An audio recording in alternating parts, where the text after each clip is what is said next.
Today we are going to start with this particular topic of motion in one dimension. Motion in one dimension को पढ़ने जा रहे हैं।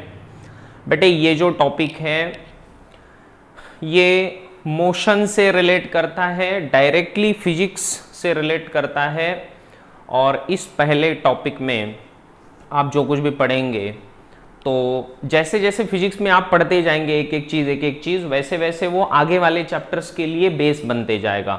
इसलिए थोड़ा सा ध्यान रखते हुए इन चीज़ों को समझना पड़ेगा। Okay, so my suggestion is कि आप लोग बहुत अच्छे से नोट्स बनाएं। ओके, जब भी आप पढ़ रहे हो मेरे साथ तो अगर मैं आपको बोलूँ कि भाई आपको सुनना है तो बस सुनो, अगर मैं बोलूँ कि आपको लिखना है तो लिखो और फटाफट लिखते जाओ। आपका स्पीड फास्ट होना चाहिए। You should have a pen and paper just ready.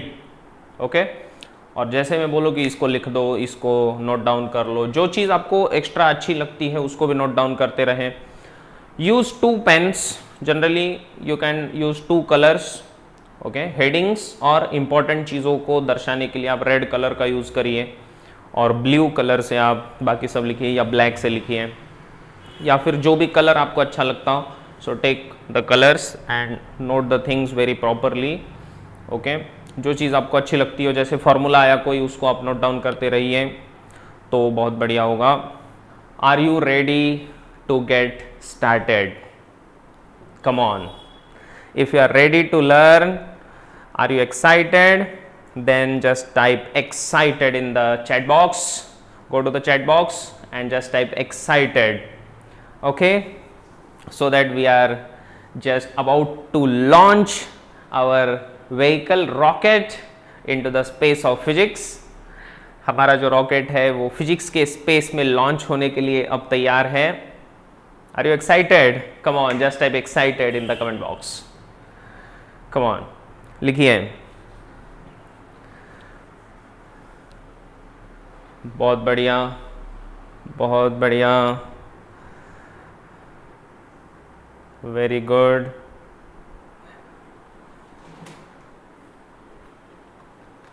तो आइए बेटे शुरू करते हैं इस पर्टिकुलर टॉपिक को, जिसमें हम पढ़ेंगे सबसे पहले कि भाई मोशन को जब हम डिफाइन करते हैं तो ये मोशन का मतलब क्या होता है पहले समझेंगे। सब लोग ध्यान से सुने, ठीक है।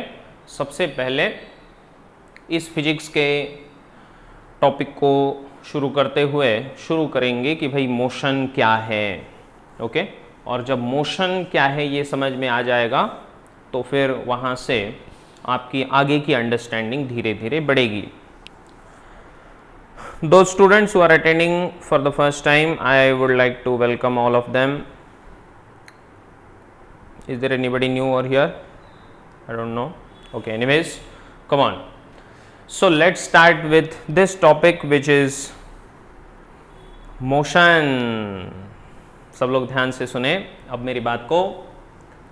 बेटे मोशन जो हम डिफाइन करते हैं, मोशन को डिफाइन करते समय हमें एक बात ध्यान रखना है कि अगर मैं बोलूं कि this is my hand and this is a pen, now if I move a pen, अगर मैंने इस पेन को मूव कर दिया, ठीक है, तो हम कहते हैं कि इस पेन का मोशन हुआ।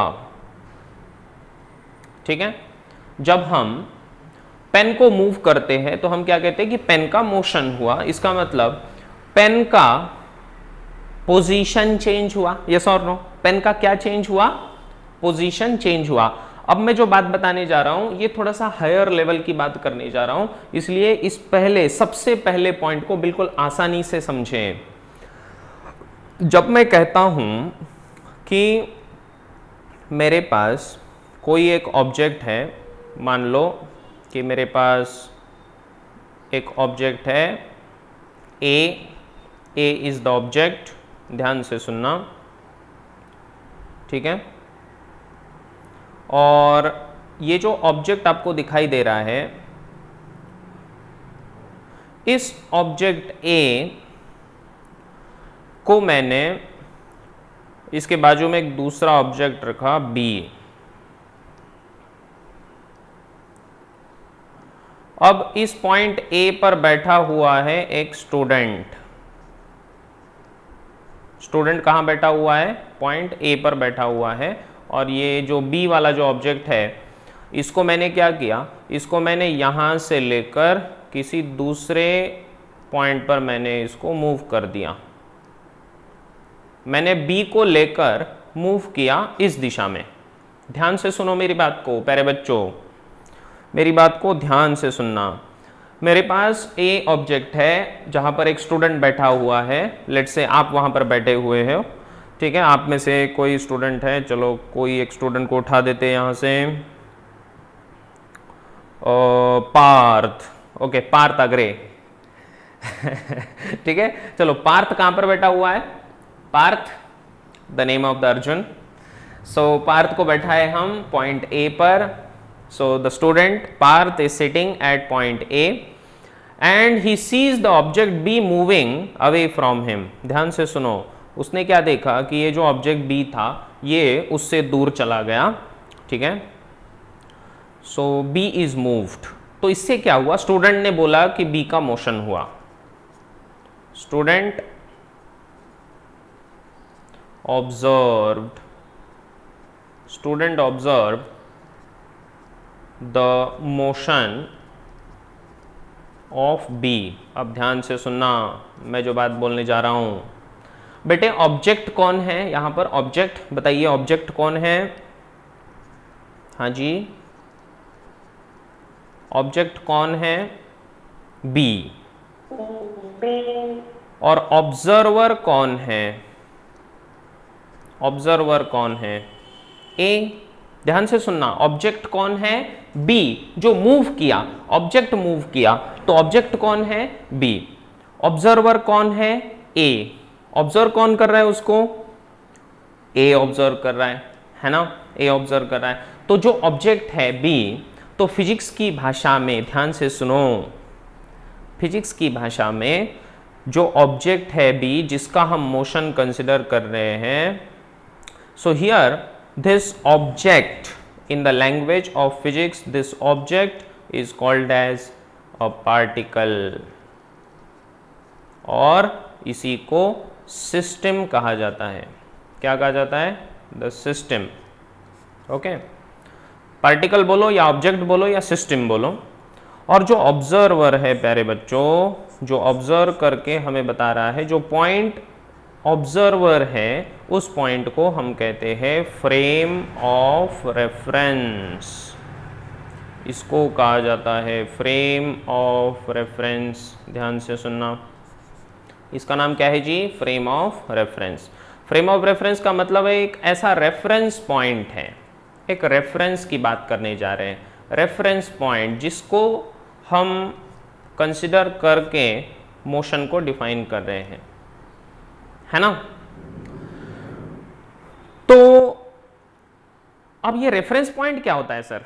रेफरेंस पॉइंट ऐसा पॉइंट है जिसको साक्षी मानकर, जिसको एक फिक्स्ड पॉइंट है ऐसा मानकर, उसके आधार पर, उसके रेस्पेक्ट में, उससे कंपैरिजन करके हम मानते हैं कि बी मूव कर गया। अगर यहां पर पॉइंट ए नहीं होता तो आपकी आंखें क्या करती पता है? अगर यहां पर पॉइंट बी नहीं रहता तो आपकी आंखें इस स्क्रीन को एक रेफरेंस पॉइंट मान लेती और बोलती कि अभी ये स्क्रीन के लेफ्ट साइड में था, अभी ये स्क्रीन के राइट साइड में पहुंच गया। इसका मतलब फ्रेम ऑफ रेफरेंस कौन हुआ? स्क्रीन। क्या मेरी बात समझ में आ रही है? And therefore in physics this particular topic of frame of reference is extremely important. In this 4, 5, 6 chapters which will come ahead, which are the initial 6 chapters, 7 chapters, you will always take care of frame of reference। आप frame of reference की बात करते हुए चीज़ों को define करेंगे, इसलिए frame of reference समझना सबसे ज़रूरी चीज़ है। चलिए लिख दीजिए, लिखना शुरू करिए। लिखिए motion heading, come on heading दीजिए बेटे, मोशन हेडिंग दीजिए, मोशन और उसके अंदर लिखिए, ये सब लिख दीजिए मैंने जो लिखा अभी अभी। ओके, डायग्राम ड्रॉ करिए, लिखिए कि student observes the motion of B, तो लिखिए कि बी ऑब्जेक्ट है और ए ऑब्जर्वर है, और जो ऑब्जर्वर होता है उसी का नाम फ्रेम ऑफ रेफरेंस होता है। जो ऑब्जर्वर है वही फ्रेम ऑफ रेफरेंस है। ऑब्जर्वर का नाम होता है फ्रेम ऑफ रेफरेंस, एक रेफरेंस पॉइंट है वो, जिसको साक्षी मानकर हम अपनी चीज़ों को डिफाइन कर रहे हैं। ऐसा जो सिस्टम है, ऐसे सिस्टम को हम reference point, frame of reference कहते हैं। Come on, note it down fast.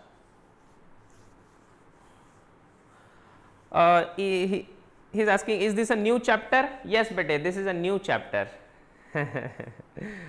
Okay, he is asking, might not know, maybe he arrived late. Okay, anyways, this is a new chapter. Okay, motion in one dimension. Very good. All right,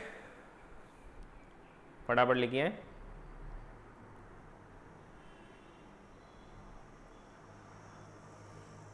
बहुत बढ़िया, समझ में आ रहा है प्यारे बच्चों? क्या ये बात समझ में आ रही है सबके? बहुत आसान है। मोशन को जब हमने डिफाइन किया तो उसके लिए किसका मोशन हुआ, वो है ऑब्जेक्ट, और किसको रेफरेंस मानकर, तो वो उसका नाम है फ्रेम ऑफ रेफरेंस। समझ में आया बेटा? बहुत बढ़िया।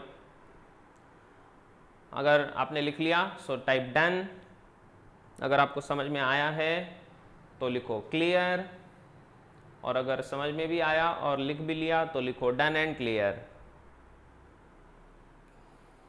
चलो भाई साहब फटाफट लिखो। क्या ये बात समझ में आई? Is it clear to everyone? Very good, very good, very good, बहुत बढ़िया, बहुत बढ़िया। आगे बढ़े। Done and clear. If you can put all your messages to everyone, that would be perfect. Okay, in the chat box there is an option to put it private or everyone, so choose everyone. In the chat box there is an option private or everyone, so you can choose everyone.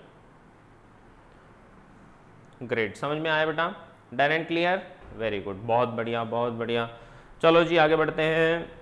Motion में सबसे पहला चीज़ जो हमने define कर लिया वो ये है कि ऑब्जेक्ट क्या है और फ्रेम ऑफ रेफरेंस क्या है। ध्यान से सुनना अब मेरी बात को। अब हम जो करने जा रहे हैं, it is going to be mind storming. अब कुछ माइंड स्टॉर्मिंग आने वाला है। आप रेडी हैं माइंड स्टॉर्मिंग चीज़ों के लिए? ठीक है, तो चलो भाई साहब, अगर मैंने कुछ ऐसा बोला आपको कि आपके पास यहां पर देर इज एन ऑब्जेक्ट ए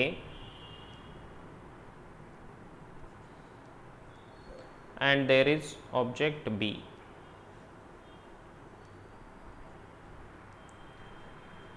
अगर ऑब्जेक्ट ए मूव कर रहा है और ऑब्जेक्ट बी भी मूव कर रहा है, ध्यान से सुनना, ऑब्जेक्ट ए मूव कर रहा है और ऑब्जेक्ट बी भी मूव कर रहा है ना। जैसे मान लो कि इसका एक एग्जांपल देता हूँ, चलो एग्जांपल से ही समझाता हूँ, ये ऐसे नहीं समझने वाला। मान लो कि आप ट्रेन में बैठे हो, ये ट्रेन है जी, ठीक है, आप ट्रेन में बैठे हो, क्या बात है, कितना बढ़िया ट्रेन है अपना, देखो। ओके, हाँ, और ये ट्रेन प्लेटफॉर्म पे खड़ी है, ये है प्लेटफॉर्म यहाँ पर, this is the platform, this is the platform number 1। Okay, सबको दिख रहा है ना? ये प्लेटफॉर्म नंबर 1 है। आप गाड़ी में बैठे हो, ध्यान से सुनना मेरी बात को, दिस इज प्लेटफॉर्म, और इसके बाजू में दूसरा प्लेटफॉर्म है, यहाँ पर एक ट्रेन खड़ी हुई है, यहाँ पर एक ट्रेन खड़ी हुई है और ये जा रही है इस दिशा में, ठीक है, दोनों के दोनों जो ट्रेन्स हैं, this is train A and this is train B. ध्यान से सुनना, आप बैठे हो ट्रेन ए के अंदर, ओके, तो यहाँ पर ये स्टूडेंट बैठा हुआ है, the student of physics is sitting over here in train A. कहाँ पर बैठा हुआ है? ट्रेन ए के अंदर। अगर अचानक से आप देख रहे हो इस ट्रेन बी की तरफ, आप किसकी तरफ देख रहे हो? आप ट्रेन बी की तरफ देख रहे हो। तो कितने लोगों ने ऐसा ऑब्जर्व किया है कि कभी कभी अगर ट्रेन बी अचानक से शुरू हो जाए, ट्रेन बी मूव करना शुरू कर दें, अगर ट्रेन बी ने मूव करना शुरू कर दिया आगे, तो कभी कभी हमारी आंखें धोखा खा जाती है और हमें ऐसा लगता है कि हम ही मूव कर रहे हैं। कभी कभी ऐसा लगता है कि अरे अपनी ट्रेन तो निकल गई, लेकिन जैसे ही वो जो बच्चा है ए ट्रेन में बैठा हुआ, वो जब प्लेटफॉर्म की तरफ देखता है तो तुरंत समझ में आता है अरे अपनी ट्रेन तो नहीं मूव कर रही है, बाजू वाली कर रही है। ऐसा कितने लोगों ने ऑब्जर्व किया है? मी इन द कमेंट बॉक्स लिखो, कम ऑन। अगर आपने ये ऐसा ऑब्जर्व किया है, just type me in the comment box. ऐसा ऑब्जर्व किया है आपने? होता है ऐसे, है ना, कि आप ट्रेन ए में बैठे हैं, आप देख रहे हैं ट्रेन बी की तरफ, और ट्रेन बी निकलना शुरू कर गई। आपको क्या लगा कि अरे मैं ही मूव कर रहा हूं? यस और नो, है ना? ऐसा क्यों हुआ? कोई बोल सकता है ऐसा क्यों हुआ? बताइए। वेरी गुड, बहुत सारे लोगों ने देखा। अनगा, खुशी, ऋतुजा, ऋषभ, वेरी गुड, बहुत बढ़िया। हाँ जी, बोलो, ऐसा क्यों हुआ? कोई बताएगा ऐसा क्यों हुआ? Why did this happen? Come on, why did this happen? What was the reason? The whole game, इसका जो पूरा का पूरा गेम है, the whole game in the motion is all about frame of reference. ध्यान से सुनो, the whole game is all about frame of reference. कैसे? अगर आप फ्रेम ऑफ रेफरेंस को प्लेटफॉर्म पकड़ते हो, प्लेटफॉर्म के रेस्पेक्ट में अगर मैं मेरा मोशन कंसिडर करूं, किसके रेस्पेक्ट में, किसके कंसिडर, मुझे कौन करना है रेफरेंस? प्लेटफॉर्म। अगर मैं प्लेटफॉर्म को कंसिडर करूं मेरा फ्रेम ऑफ रेफरेंस, तो मैं प्लेटफॉर्म के साथ साथ खड़ा हूं, मेरा मोशन है जीरो। लेकिन अगर मैं ट्रेन बी को अगर मेरा फ्रेम ऑफ रेफरेंस मानता हूं, तो मैं एक्चुअली मोशन में हूं। Mind boggling, mind storming, the motion depends on frame of reference. The most important point that I want to emphasize over here is that motion depends on and is defined by frame of reference. प्यारे बच्चों, motion depend करता है और define भी होता है, उसका definition ही होता है कहां से? By frame of reference. कौन सा रेफरेंस पॉइंट आप कंसिडर करते हो, उसके ऊपर आपका मोशन डिपेंड होता है। आप अगर प्लेटफॉर्म को आपका फ्रेम ऑफ रेफरेंस मान रहे हो, तो प्लेटफॉर्म से रेफरेंस पॉइंट मानकर, कितने लोग आप में से शक्तिमान देखते थे? शक्तिमान शक्तिमान सीरियल कितने लोगों ने देखी है? बोलो, जस्ट टाइप मी। कितने लोगों ने शक्तिमान मूवी, अपना जो सीरियल आता था, हमारे बचपन में हम दीवाने थे शक्तिमान के। गंगाधर, है ना, गंगाधर, विद्याधर, मायाधर है ना, शक्तिमान, वो ऐसा गोल गोल गोल गोल घूमता है ना, चल चल चल चल वाला। तो शक्तिमान सीरियल शुरू होते होते आपने देखा होगा कि शक्तिमान जो सीरियल जब शुरू होता है, तो वो कसम खाता है, अग्नि को साक्षी मानकर, पृथ्वी को साक्षी मानकर, सुना है आपने? कितने लोगों ने सुना है? हाँ जी, है ना? या फिर बोलेगा वो जो भी 5 चीज़ें हैं, है ना, पंचतत्व, earth water fire air ether. Okay, पानी को साक्षी मानकर, अग्नि को साक्षी मानकर, वायु को साक्षी मानकर, है ना। तो वो जो रेफरेंस पॉइंट की बात कर रहा है वो फ्रेम ऑफ रेफरेंस की बात हो रही है वहां पर। यही फ्रेम ऑफ रेफरेंस की बात यहां पर हम कर रहे हैं। फ्रेम ऑफ रेफरेंस, किसको साक्षी मानकर, किसको रेफरेंस मानकर मेरा मोशन डिफाइन हो रहा है, that actually is the motion. इसका मतलब ट्रेन ए या जो ऑब्जर्वर है, जो स्टूडेंट है, जो ऑब्जेक्ट हमने कंसिडर किया, ये जो ए पॉइंट है, ये ए पॉइंट मोशन में है या रेस्ट में है, तो वो किस पे डिपेंड करेगा? वो फ्रेम ऑफ रेफरेंस पे डिपेंड करेगा कि अगर प्लेटफॉर्म को फ्रेम ऑफ रेफरेंस माना जाए तो ए का मोशन रेस्ट में है, उसका मोशन में नहीं है, वो इट इज एट रेस्ट। लेकिन अगर बी को फ्रेम ऑफ रेफरेंस माना जाए, then we can say that A is actually in motion as compare to point B और train B. Is this point clear? चलिए इसको लिख देते हैं। तो इसको लिख रहे हैं हम, ध्यान से सुनिए कि the state of rest, the state of rest और state of motion are actually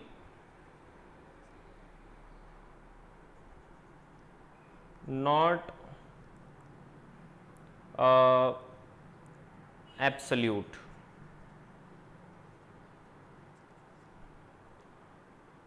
Rest or motion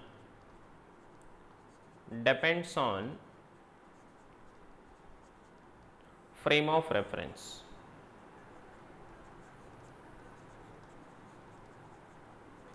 तो अगर ये पॉइंट क्लियर आया है तो इसको फटाफट लिख दो भाई, नोट इट डाउन। बहुत ही इंपॉर्टेंट पॉइंट बोल दिया हमने, जो फिजिक्स में बहुत ज़्यादा काम में आएगा। आगे जितना भी जो कुछ भी हम पढ़ेंगे उन सारे एग्जाम्पल्स में ये सब आपको बहुत ही इम्पॉर्टेंट है, और इसीलिए ये जो कुछ भी हमने यहाँ पर पढ़ा इसको आपको ध्यान में रखते हुए बाकी सारी चीज़ों को डिफाइन करना है। समझ में आया? तो चलो भाई लिख दो, motion depends on and is defined by the frame of reference. The state of rest और state of motion are actually not absolute. Rest और motion depend on frame of reference. फटाफट लिखो, fast, come on. Depends on frame of reference. ठीक है? If you are done, just type done, then we'll go ahead.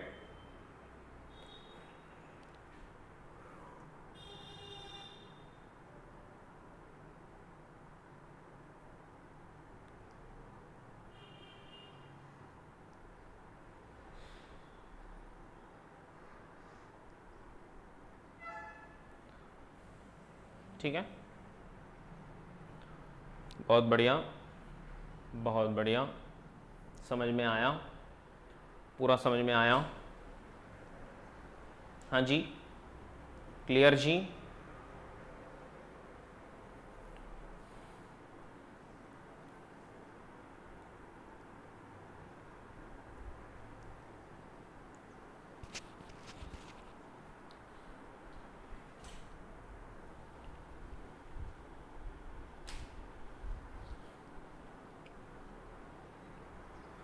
तो यहाँ पर जो point हम एम्फसाइज करना चाहते हैं वो यही है कि मोशन जो डिपेंड होती है और डिफाइन होती है वो फ्रेम ऑफ रेफरेंस के आधार पर डिफाइन होती है। इस फ्रेम ऑफ रेफरेंस के दो टाइप्स होते हैं जिसको मैं आगे डिफाइन करूंगा, अगले चैप्टर में डिफाइन करूंगा, क्योंकि ये बहुत ही लंबा विषय है कि फ्रेम ऑफ रेफरेंस क्या होती है। अभी के लिए बस इतना मान लो कि ये फ्रेम ऑफ रेफरेंस मतलब रेफरेंस पॉइंट है, एक रेफरेंस, कौन सा रेफरेंस है। ठीक है, चलो भाई आगे चलते हैं, सब लोग ध्यान से सुनिए आगे की कहानी। हमारी ज़बानी। ठीक है, तो मेरे प्यारे बच्चों, आपने लोअर स्टैंडर्ड्स में पढ़ाई होगा कि किस तरीके से हम डिफाइन करते हैं डिस्टेंस एंड डिस्प्लेसमेंट को।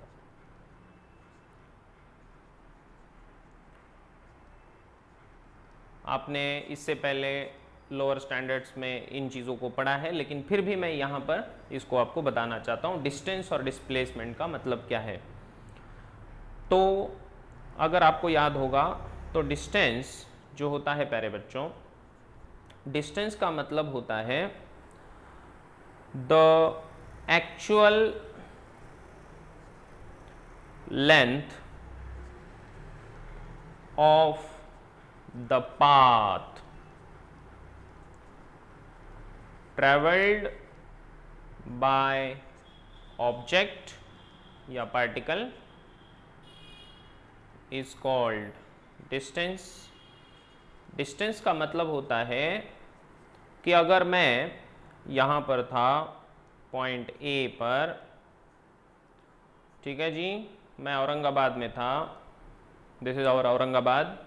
औरंगाबाद से मैं गया मुंबई, औरंगाबाद से मैं कहाँ गया, मुंबई गया, मुंबई से मैं चेन्नई गया, चेन्नई से मैं हैदराबाद गया, हैदराबाद से मैं नांदेड़ आया, this is Nanded, come on, okay. Aurangabad से नांदेड़ तक मैं इस रास्ते से गया, ठीक है। तो मैंने ए से लेकर, ये आपका था, ये कौन सा था रे, मुंबई बॉम्बे, ये था चेन्नई, ये था हैदराबाद और ये है नांदेड़, ठीक है। तो प्यारे बच्चों, जब मैंने ये ऐसा रास्ता चूज़ किया तो ए से लेकर बी, बी से लेकर सी, सी से लेकर एच और एच से लेकर N will be the distance. तो टोटल डिस्टेंस जो होगा, तो यहाँ पर टोटल डिस्टेंस माना जाएगा A B plus B C plus C H plus H N and that is called as, आपने जो रास्ते के ऊपर आप चले हो उस रास्ते का पूरा पूरा लंबाई, आप जिस रास्ते पर चले हो उस रास्ते का पूरा पूरा लंबाई एक साथ ऐड कर दो तो बन जाएगा डिस्टेंस। सिंपल सी बात है, इसको आपने लोअर स्टैंडर्ड्स में पहले पढ़ा हुआ है, बस रिवाइज करा रहा हूं। लेकिन डिस्प्लेसमेंट का मतलब क्या होता है? डिस्प्लेसमेंट का मतलब होता है कि आप सीधा एरोप्लेन लेके, आप सीधा एरोप्लेन ले लो और सीधे रास्ते से जाओ, औरंगाबाद से लेकर नांदेड़ पहुंच जाओ, सीधा जूम करके आप पहुंच गए नांदेड़ में। तो ये जो स्ट्रेट लाइन डिस्टेंस है, ये जो स्ट्रेट लाइन का लंबाई है, इसको कहा जाता है displacement, which is the shortest path. क्या कहा जाता है इसको? Shortest path. And therefore we say कि डिस्प्लेसमेंट का मतलब होता है, displacement is the shortest distance between initial and final position। Initial position कौन सा था आपका? औरंगाबाद। और फाइनल पोजीशन कौन सा है प्यारे बच्चों? नांदेड़। कुछ समझ में आया? इनिशियल पोजीशन आपका कौन सा था? औरंगाबाद। और फाइनल पोजीशन कौन सा है आपका? नांदेड़। है कि नहीं है? तो क्या ये समझ में आया? डिस्प्लेसमेंट का मतलब होता है shortest distance between initial and final position and that is called as displacement. And distance जो है प्यारे बच्चों, ये एक स्केलर क्वांटिटी है। Distance is a scalar quantity जिसको मैग्नीट्यूड रहेगा लेकिन डायरेक्शन नहीं रहेगा। लेकिन displacement is a vector quantity. Vector quantity का मतलब होता है जिसके पास मैग्नीट्यूड है और उसके साथ साथ उसको एक डायरेक्शन भी है, फिक्स्ड डायरेक्शन। समझ में आया? इसको फटाफट लिख दो भाई, make it fast, come on, note it down, note it down, note it down, come on, come on, come on. हाँ जी, लिखो, फास्ट लिखो। क्या है, समझ में आया? ये चीज़ समझ में आया सबके? बहुत बढ़िया, ठीक है, great.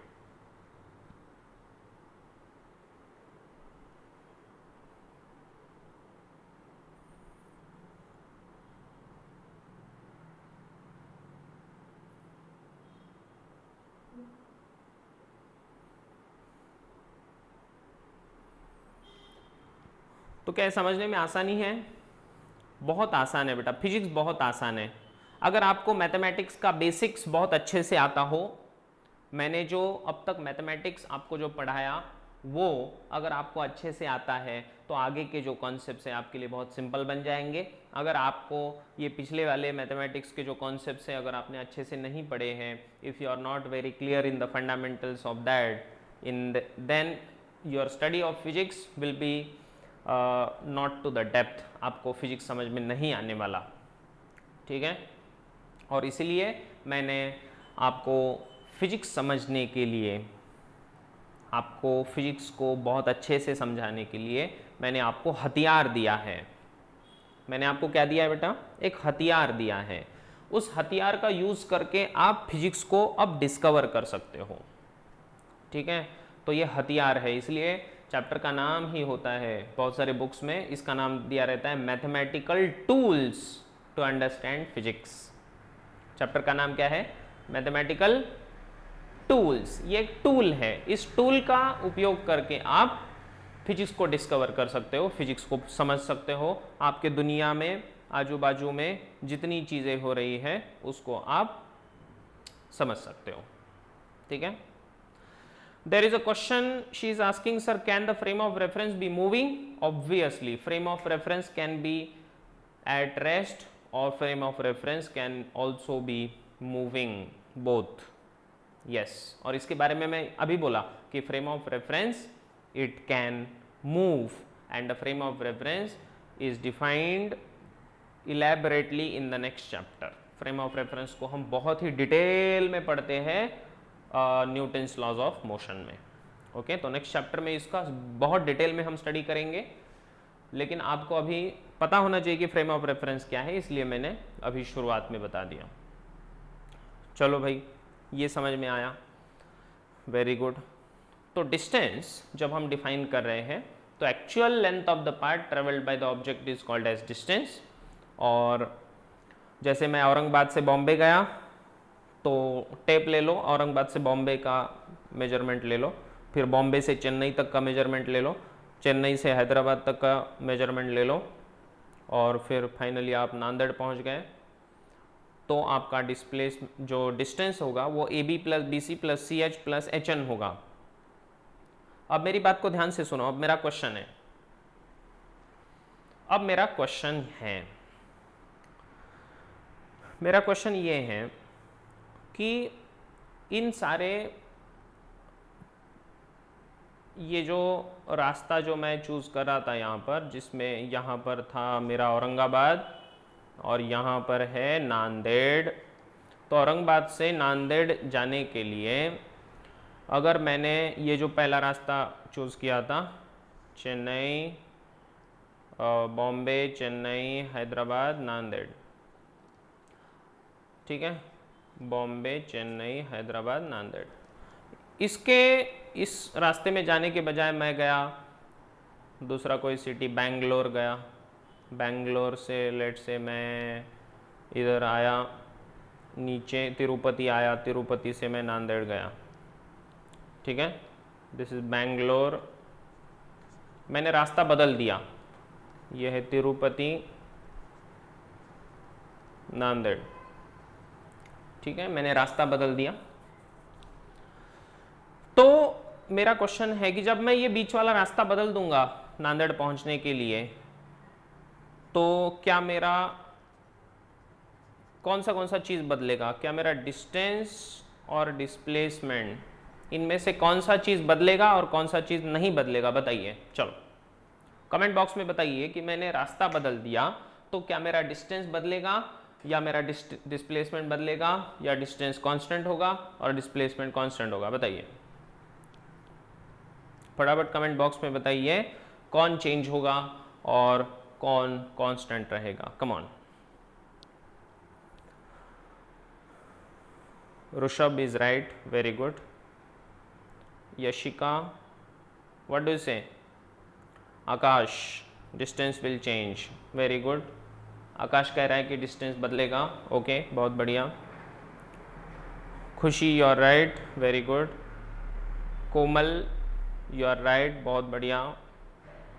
Suraj, you are right, very good. Vishal, बहुत बढ़िया, सही है आंसर आपका, बिल्कुल सही आंसर है बेटा। Distance will change but displacement does not. Distance will change but displacement does not. ठीक है, डिस्टेंस बदलेगा, डिस्प्लेसमेंट नहीं बदलेगा। क्यों? बिकॉज आप जैसे ही रास्ता बदल देते हो तो आपके रास्ते का लंबाई अलग रास्ते में अलग हो सकता है। आपके रास्ते का लंबाई अलग अलग रास्ते में अलग अलग हो सकता है, लेकिन डिस्प्लेसमेंट का मतलब इनिशियल और फाइनल पोजीशन।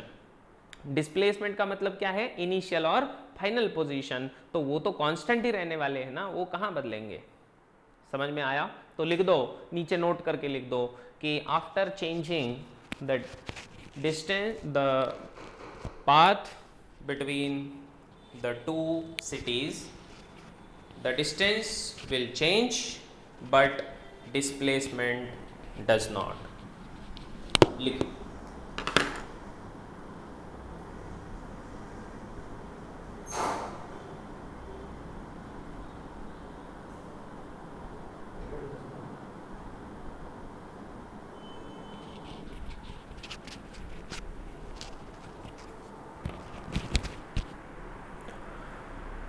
क्या लिखा आपने?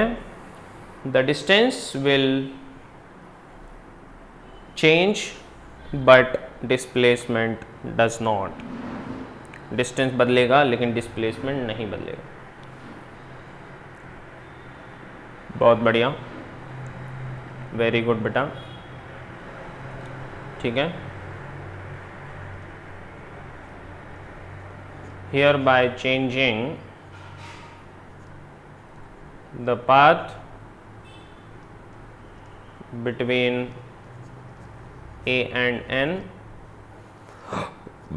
the distance may change but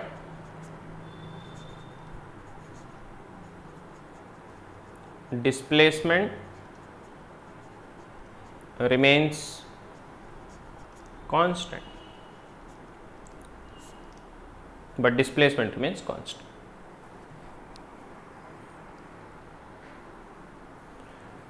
चलो भाई, लिख लिया सबने? समझ में आया? बहुत ही सिंपल सा चीज़ है डिस्टेंस और डिस्प्लेसमेंट के बारे में। तो जब हम इनको डिनोट करते हैं तो जनरली जो डिस्टेंस होता है तो वो डिस्टेंस को दिखाया जाता है x से, x, या फिर बहुत सारी जगहों पर इसको s से भी दिखाया जाता है। कोई भी सिंबल इसके लिए यूज कर सकते हो। You can use any symbol, you can use any symbol, कोई भी सिंबल आप इसके लिए यूज कर सकते हो, ऐसा कोई फिक्स चीज नहीं है। लेकिन बहुत बार जनरली इसको x, s या फिर y से डिनोट किया जाता है, y भी लिखते हैं।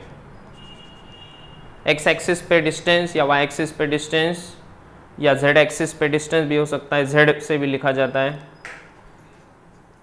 z से भी डिस्टेंस को लिखा जाता है, ठीक है, z से भी डिस्टेंस को लिखा जाता है। तो बहुत बढ़िया।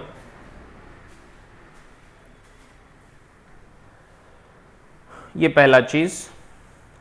अब दूसरा चीज, डिस्टेंस स्केलर क्वांटिटी है, इसका मतलब इट इज ओनली मैग्नीट्यूड,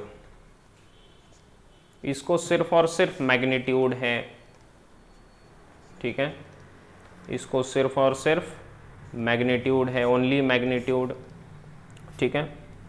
लेकिन जो डिस्प्लेसमेंट है आपका, ये जो डिस्प्लेसमेंट हमने लिखा था, this displacement would be written as X bar, ठीक है, या फिर एस बार, या फिर वाई बार, या फिर जेड बार, कोई भी सिंबल आप यूज कर लो, लेकिन जनरली ये सिंबल्स यूज किए जाते हैं। तो डिस्प्लेसमेंट एक्स बार या एस बार या डी से भी डिनोट हो सकता है, ठीक है, लेकिन उसके माथे पर क्या होना चाहिए, बस बार होना चाहिए। समझ में आया? So that indicates that it is a vector quantity. ये इंडिकेट करता है कि it is a vector quantity. ये वेक्टर क्वांटिटी है। वेक्टर क्वांटिटी का मतलब जिसको एक फाइनाइट डायरेक्शन होनी चाहिए। तो इसके पास क्या क्या है, इसके पास मैग्नीट्यूड तो है प्लस डायरेक्शन भी है, ठीक है। जैसे फॉर एग्जांपल अगर मैं बोलूं कि ये है ए, ये है एन, तो मेरा जो डिस्प्लेसमेंट हुआ it would be a displacement vector. ये कौन है, डिस्प्लेसमेंट वेक्टर एक्स बार। इसको लिखा जा सकता है X bar is equals to, ये जो डिस्टेंस है मान लो कि ये है 300 kilometre, for example 300 kilometre from A to N. तो मैंने रास्ता दिखा दिया ना, ठीक है। 300 किलोमीटर मैंने उसका मैग्नीट्यूड बताया, तो 300 क्या है मेरे बच्चों, मैग्नीट्यूड है। 300 क्या है, उसका मैग्नीट्यूड है, करेक्ट। और फ्रॉम ए टू एन क्या है, उसका डायरेक्शन है। It is the direction. कुछ समझ में आया? क्लियर? फटाफट लिखो। So 300 kilometre from A to N, this is your displacement vector, जिसको कोई ना कोई एक डायरेक्शन रहेगा। There is a question, sir, what if the magnitude of the two different paths is same? So that would be a same distance, no problem. अगर दो अलग अलग रास्तों का लेंथ अगर सेम है, उनका मैग्नीट्यूड अगर सेम है, तो वो दोनों रास्तों का डिस्टेंस सेम है, ऐसा हम कह सकते हैं। जैसे कभी कभी होता है ना कि आप औरंगाबाद से इस रास्ते से जाओ तो आ रहा है 270 किलोमीटर, और दूसरे रास्ते से जाओ तो भी 270 किलोमीटर। तो रास्ते अलग अलग हो सकते हैं लेकिन डिस्टेंस सेम हो सकता है ना। कुछ समझ में आया? रास्ते अलग अलग हो सकते हैं लेकिन डिस्टेंस सेम हो सकता है, क्योंकि डिस्टेंस को सिर्फ नंबर से मतलब है, लेकिन डिस्प्लेसमेंट अलग अलग नहीं हो सकता है ना। जैसे फॉर एग्जांपल बता देता हूं, ये लिख लिया सबने? इसको फास्ट लिखो बेटा, चलो इसको फास्ट लिख दो फटाफट, कम ऑन, इतना लिख लो फटाफट, come on fast, come on, make it fast.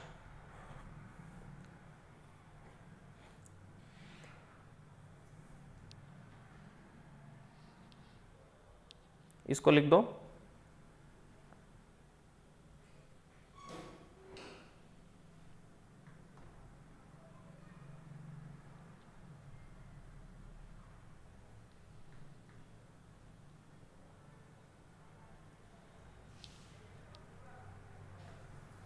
ये चैप्टर समझने के लिए वेक्टर चैप्टर पढ़ना बहुत ज़रूरी है। जिसने वेक्टर चैप्टर पढ़ लिया तो ये चैप्टर समझेगा, जिसने वेक्टर चैप्टर क्लियर नहीं है, I cannot guarantee you that you will understand this topic. इसलिए वेक्टर चैप्टर जाके पढ़िए। जिसने वेक्टर चैप्टर पढ़ लिया ये चैप्टर इजी जाएगा, जिसने वेक्टर नहीं पढ़ा ये चैप्टर समझ में नहीं आएगा, इसलिए वेक्टर पहले जाके पढ़ो। जो लोग नहीं पढ़े हैं रिवाइज करो, पढ़ो, वेरी इंपॉर्टेंट। अब ये जो इसका क्वेश्चन था ऋषभ का, अब ये इसके बारे में बता रहा हूँ, सब लोग ध्यान से सुनना।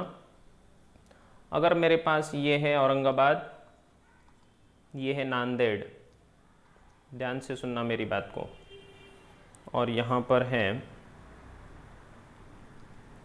चेन्नई, ठीक है।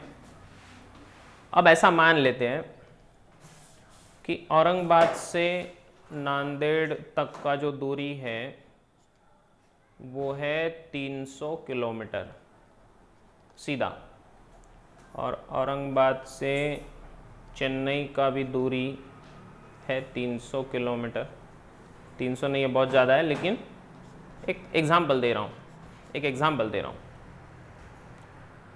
अगर दो अलग अलग डायरेक्शन में सेम डिस्टेंस है 300 किलोमीटर और 300 किलोमीटर दोनों दिशाओं में, लेकिन दोनों का डायरेक्शन अलग अलग होने के कारण ये जो वेक्टर है ए एन वेक्टर और ए सी वेक्टर, इनका मैग्नीट्यूड सेम है। देखो मैंने इसके बाजू में ये दो लाइंस ड्रॉ कर लिए, मतलब मैग्नीट्यूड, तो magnitude of A N vector और magnitude of A C vector they are same, which is equals to 300 kilometre. But vector wise अगर देखा जाए तो ए एन बार और ए सी बार एक दूसरे के इक्वल नहीं हो सकते। A N bar is not equals to A C bar because, क्या रीजन है? their directions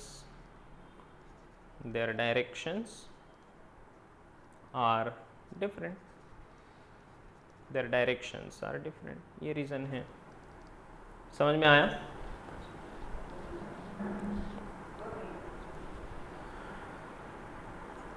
ठीक है, उनके डायरेक्शंस अलग अलग हैं, ये रीज़न है। ठीक है भाई, ये पहला पॉइंट। अब दूसरा पॉइंट, अगर हम औरंगाबाद से नांदेड़ की अगर बात करें, हम एक रास्ते से गए, ये पहला रास्ता, और हम दूसरे रास्ते से गए, मान लो कि ये दूसरा रास्ता, ये है पहला रास्ता और ये है दूसरा रास्ता। अगर पहले रास्ते का लंबाई और दूसरे रास्ते का लंबाई अगर सेम है, मान लो कि ये पहले रास्ते का लंबाई है 400 किलोमीटर और दूसरे रास्ते का लंबाई भी है 400 किलोमीटर, तो अगर लंबाई दोनों का सेम है तो हम कह सकते हैं कि distance in path 1 is equals to distance in path 2, क्योंकि डिस्टेंस को डायरेक्शन से कुछ लेना देना है ही नहीं ना। डिस्टेंस को डायरेक्शन से कोई लेना देना नहीं है। आप किसी भी दिशा में जाओ, आप अगर 400 किलोमीटर चले तो वो नंबर इंपॉर्टेंट है, डायरेक्शन से कोई लेना देना नहीं है। ये बात कितने लोगों के समझ में आई? बोलो, क्या ये बात समझ में आई? और अगर आई तो इसको लिख लो, मैग्नीट्यूड सेम होना चाहिए, दैट्स ऑल।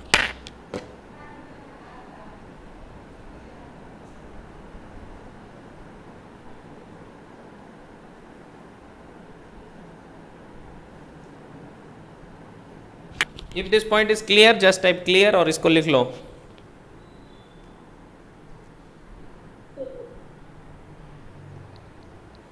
बहुत बढ़िया, very good.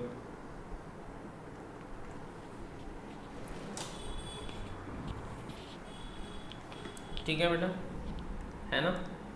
Interesting, clear, great, okay. Rishabh, Akash, very good. बाकी सबको समझ में आया पूरा, है ना? कि मैग्नीट्यूड भले ही सेम हो सकते हैं, but their vectors may not be same because their directions are different. तो पहले पाथ का जो डिस्टेंस है, distance in path 1 and distance in path 2 both would be different, दोनों के दोनों डिफरेंट होंगे।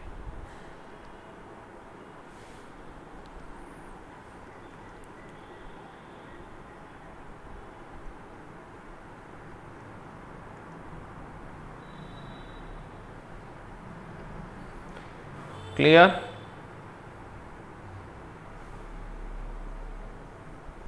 क्लियरली समझ में आया? बहुत बढ़िया, बहुत बढ़िया।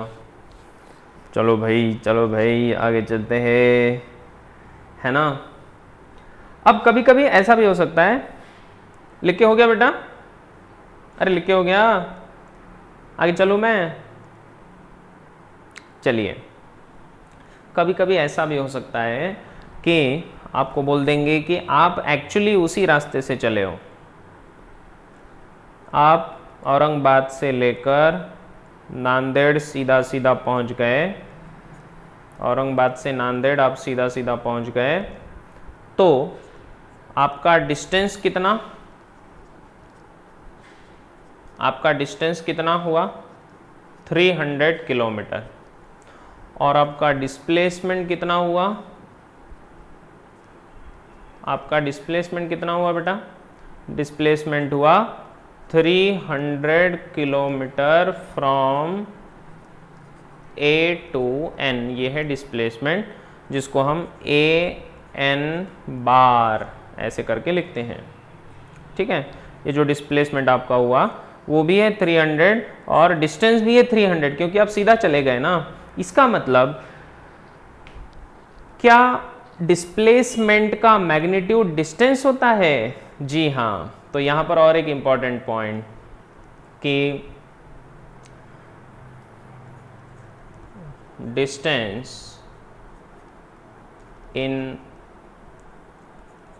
The given path, in the given straight line path is the magnitude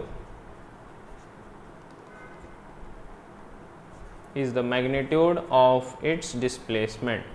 तो डिस्टेंस और डिस्प्लेसमेंट क्या इक्वल हो सकते हैं? हाँ, तो दोनों इक्वल है। डिस्प्लेसमेंट का मैग्नीट्यूड मतलब ही होता है डिस्टेंस उस रास्ते में। अगर स्ट्रेट लाइन में आप जा रहे हो तो जितना डिस्टेंस उतना ही डिस्प्लेसमेंट, लेकिन displacement is a vector quantity, distance is a scalar quantity, मतलब डिस्टेंस उसका मैग्नीट्यूड है, डिस्प्लेसमेंट उसका वेक्टर है। अब ये समझ में आया? क्लियर है? दूसरा एक इंपॉर्टेंट चीज, ये एक इंपॉर्टेंट चीज, अब और एक इंपॉर्टेंट चीज कि डिस्टेंस जो है, distance can be greater than और इक्वल टू डिस्प्लेसमेंट।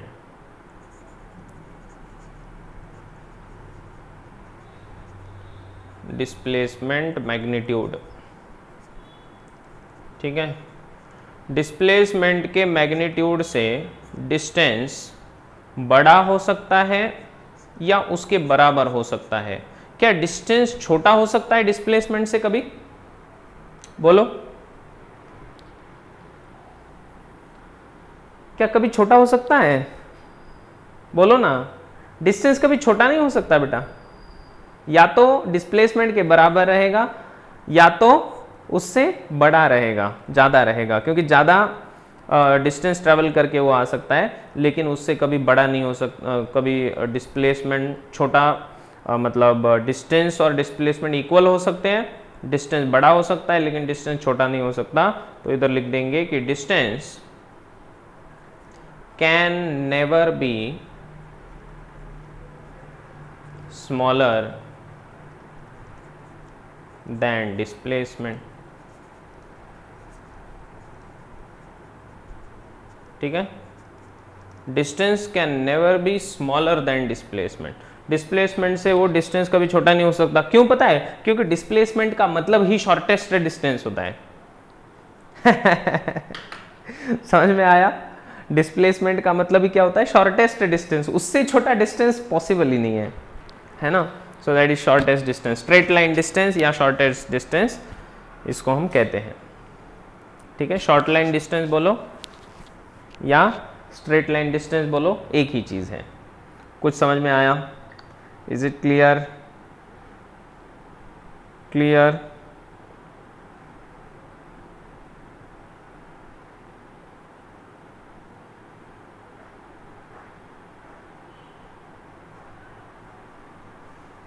बहुत बढ़िया, बहुत बढ़िया।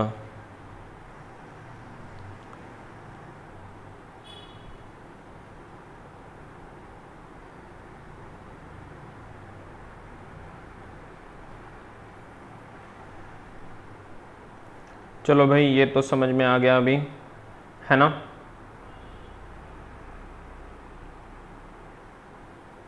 क्लियर है सबको? पूरा क्लियर है? अच्छे से समझ में आया है? बहुत बढ़िया। तो आज यहीं रुक जाते हैं। आज हमने डिस्टेंस और डिस्प्लेसमेंट के बारे में पढ़ा और फ्रेम ऑफ रेफरेंस जो सबसे इम्पोर्टेंट पॉइंट था उसके बारे में भी पढ़ा। कल हम इसको आगे बढ़ाएंगे और इसके और भी कौन से पार्ट्स है उसको पढ़ेंगे। आइए आज हम यहीं रुक जाते हैं। तब तक के लिए bye bye, see you, take care.